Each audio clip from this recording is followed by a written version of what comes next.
The next thing is, how do you track these calories?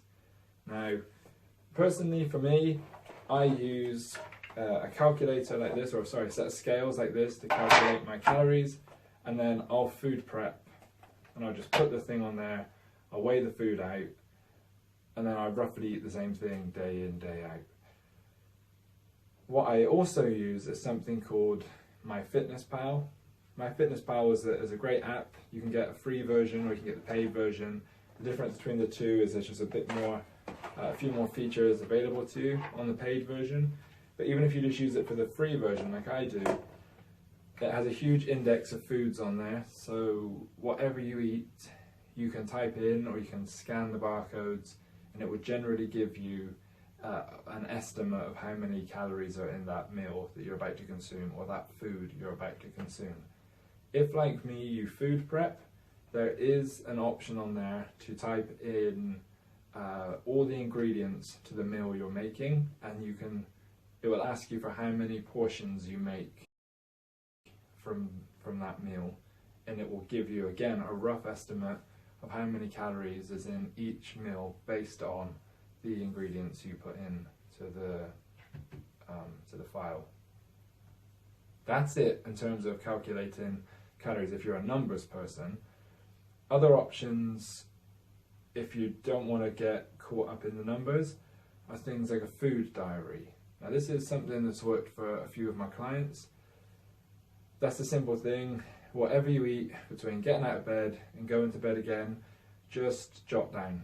You can either write that on a piece of paper or in a notepad or just on your phone, but there's something in the act of writing that just makes you a bit more mindful of what you're writing down. So then what you'll have is your food for the day, and if that's pretty consistent each day that you're eating similar things, what you can do is look at taking out certain items from your diary and seeing how you get on with that. And then it's just trial and error, really. Again, all of this stuff, there's no exact science, it's just finding what works for you. But by taking things out of your food diary, you're creating a deficit to the value, to the calorie value of that item you've removed.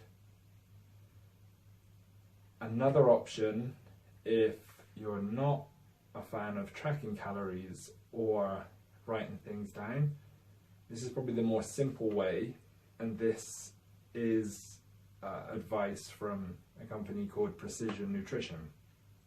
Now, they do portion control, and their portion control looks like this. 1 palm size serving of protein, 1 fist size serving for vegetables, 1 cupped hand serving of carbohydrates, and 1 thumb serving of fats. Now that's for females. For males, you're just going to do double that. So it will be 2 palms, 2 fists, 2 cupped hands, and 2 thumbs. That's the simplest way. That just helps you try and keep your portion sizes consistent.